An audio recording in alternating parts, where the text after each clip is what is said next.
High school football recruiting is ramping back up. A big weekend for Florida State this past weekend. Matt LaSerre, Ben Spicer, we were both there on hand, covered all the recruits coming in. It's going to be a weekend off for spring break as the coaches kind of decompress. Everyone calms down a little bit, takes a deep breath. But there was no lack of big-time prospects coming in to visit this past weekend. Several five-star players coming by to visit. It was a big recruiting weekend. I know we've got an even bigger one coming up here in a couple weeks. Fun time of year, Matt. Things are starting to ramp back up. Spring practice is on the horizon, and recruiting definitely building some momentum as well. It's been a lot of fun to be alongside the ride. Yeah, it's good to be back. It was nice to have a month off, and now it's followed up by a week off. But it's still fun. It's great being back out there, seeing the whole beat that's always out. And still, even though it was a small visit weekend, it actually ended up being bigger than we thought. Originally, we just thought it was going to be like, what did we have, like barely 10 guys coming? Yeah. And then we got the full list, and it was still some good talent there, even after the 2 5-stars that we already knew about. So, yeah, it was a surprisingly good talent weekend. Let's talk about those 2 5-stars. We'll start with wide receiver Khle Lockett. He was there as soon as we got there, and he came back, did a little chop as he was going in on his visit. He spoke highly. This is what stood out to me. Spoke highly of how Mike Norvell utilized his receivers. That was something that he mentioned in his interview, and really just had a lot of positive things to say about Florida State. He mentioned several other places where he'd be stopping by for visits, but felt like Florida State's in a pretty good spot with Khle Lockett out of the Dallas metro area. Yeah, and this one kind of ramped up really fast. He apparently, I talked to him before the visit, leading up into it. There's a story somewhere on the site with that too. It kind of ramped up really fast. Florida State only offered him in January. He told me Coach Dugan's made a visit to Saxe, and that kind of started the momentum gaining for Florida State. And that visit to Saxe is probably what caused that visit in the first place. And he really likes Dugans. Like you said, Keon Coleman, Johnny Wilson, all those people stand out. He did talk a lot about Keon Coleman both before and after the visit. The offense really stands out to him. He loves how they move him. Like, again, Keon, they love how they move him into the inside and the slot and the outside. They create matchups where it'll be a linebacker covering him that favors his abilities and all that kind of stuff. He really liked it, and it seems like Florida State made a big push in his recruitment this weekend. Georgia commit, another 5-star defensive lineman, Justice Terry. You might remember him. He was the 8th grader that went viral for just being absolutely jacked. Turns out he's really good at football, and he's now a 5-star in the 2025 class. As we said, a Georgia commit. But what stood out to me, he said he'd be coming back for an official visit. So Florida State still very much in the thick of things, it felt like, with Justice Terry. Yeah, I was kind of surprised there he's already been committed to Georgia for over a year now. I think it was, if you look on his profile, I think it was, I want to say January of 2023 is when he committed to Georgia. And that's a lot. To be committed for that long, that early is a lot and a big deal, because at that point, it seems like you're fairly locked in no matter what. But Florida State's going to get their shot. He's taken an official visit June 14th to 16th. He spoke very highly of Florida State. He said, they were my first offer coming out of 8th grade into 9th grade, probably right when that photo went viral. I think they offered him, but he's close with Coach Odell. He said they talk once a week, and that he's always saying how much he loves them and all that kind of stuff. Florida State's surprisingly in this one. I didn't think we'd come out of the weekend saying that. But yeah, they're going to have a shot. And one thing that really, really stood out to me was when someone asked him, does Florida State realistically have a chance of flipping you? Yeah. And I'm like, well, no kid's normally going to really answer that. He did say no comment, but right before that, and take this as you want, it could have been him just blowing off the question to say something else other than no comment. But he basically said anything can happen. Mm-hmm. So that kind of means, to me, that leaves the door open at least a little bit. Yeah, and I think with him coming for that official visit, that's huge. Let Mike Norvell meet with him again and see where things go. We'll stick in the trenches. It's only Georgia and Florida State scheduled right now, I think he said, for official visits. He said Alabama too, but that one's not scheduled. Let's stick in the trenches. A couple of 4-stars that were on campus yesterday. By the way, all these guys that we're mentioning, Khle Lockett, Justice Terry, Kevin Wynn, Tarus Dice, check out those interviews on Warchant TV, and also make sure you go and subscribe to Warchant Press Room. It's where we'll have overflow interviews of guys that we interview at recruiting. Spring practice coming up. That's going to be a big channel. So drop in and subscribe. We'll have more content coming to that here in the coming weeks. And Next up, we got. That'll be big on the March 23rd weekend, probably, because there's going to be so many recruits here. 100%, 100%. Four-star defensive lineman Kevin Wynn. He had a lot of good things, again, to say about FSU. He's interested in the nutrition program. So bad pun, very much intended. It felt like the Noles were cooking something up a little bit with him. What do you think, Matt?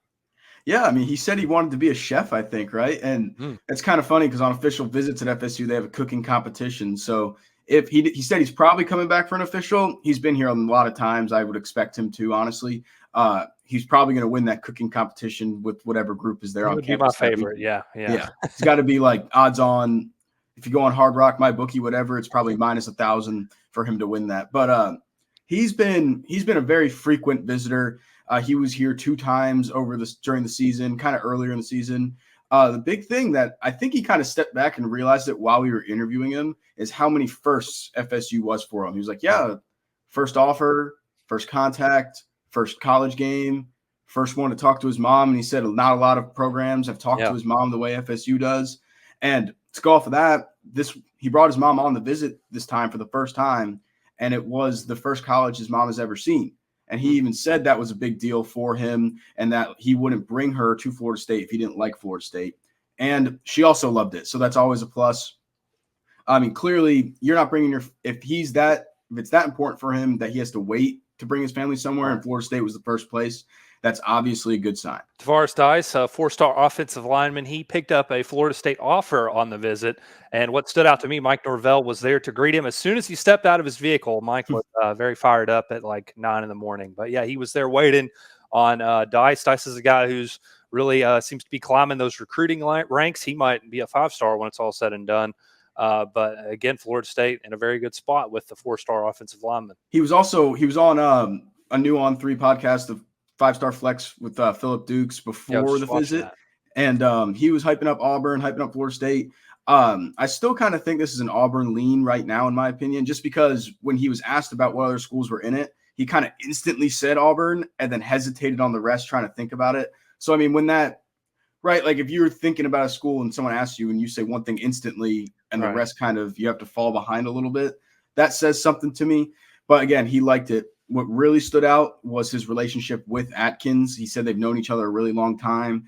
He said they had good talks about both on and off the field and that he was helping him with stuff in life. I don't know what that was, but I guess they were having really good conversations and they have a really good relationship, which is always good. We always hear that about Atkins. Atkins is a great guy. He always resonates with recruits. And also he got the chance to meet with Mike Norvell like everyone else did. And the message this time, which we see a lot, was the work. He got the work message this time come around where you're not going to like me every day, but like we're going to push the best out of you both on and off the field. We see this. Maybe it's a first visit thing. I don't think it was his first visit, but like it's an earlier on in the recruitment, seems like, because they like to get that out there early. They're known for that. They want to be known as real. But Florida State is in this one. He was kind of hesitant to say where they were. He said top 10, but he did say they're going to be back. Or he's going to be back real soon were his words. 4 more guys on the list that we did not get video interviews with, but I believe you caught up with them throughout the day. We'll start with 4-star edge rusher Anthony Addison. He's out of Sumter, South Carolina, the number 5 player in the state in the 2025 class. What's kind of your thoughts on Anthony Addison? So this is an interesting one. I didn't know much about him coming in, but Florida State does have a history with defensive linemen from the Carolinas, and Odell is big there as well. He's more of an edge guy though. And so we got to meet with Coach JP a lot. He said he really liked them. They broke down how they practice and all that kind of stuff, how it translates to the game.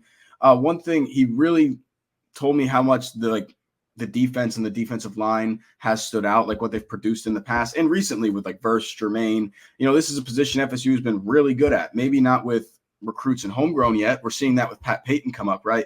But the transfers coming in, they've all been Verse is going to be a first rounder. Jermaine was a first rounder. Florida State can produce at the edge position, and everyone knows it. There's no hiding it.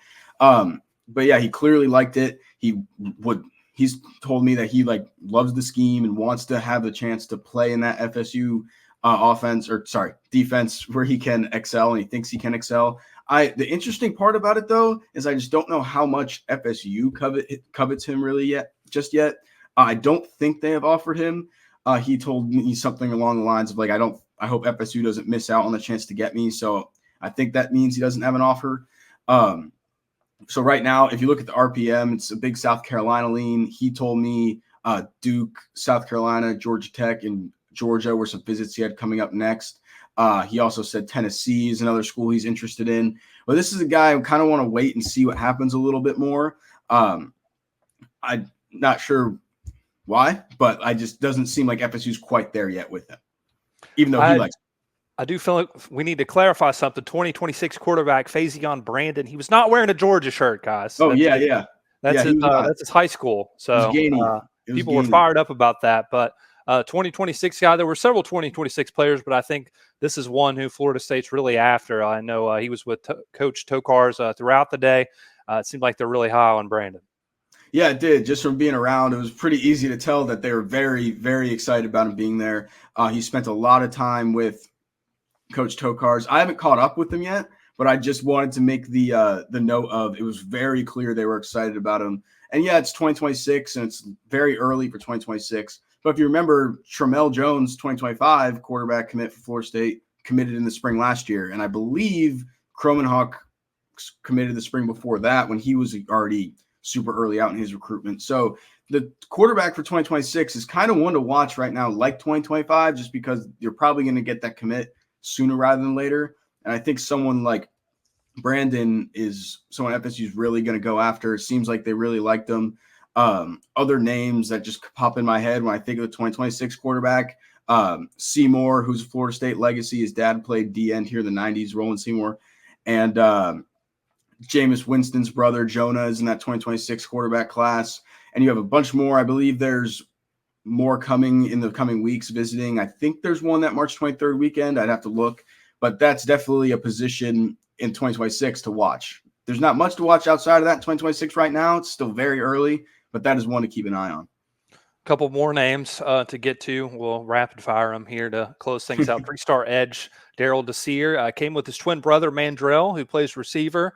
Amari Clemens, also another one, and Matthew Parker, unranked offensive lineman out of Jackson, Mississippi. He picked up an offer on his visit too. What can you tell us about those three guys, Desir, Clemens, and Parker?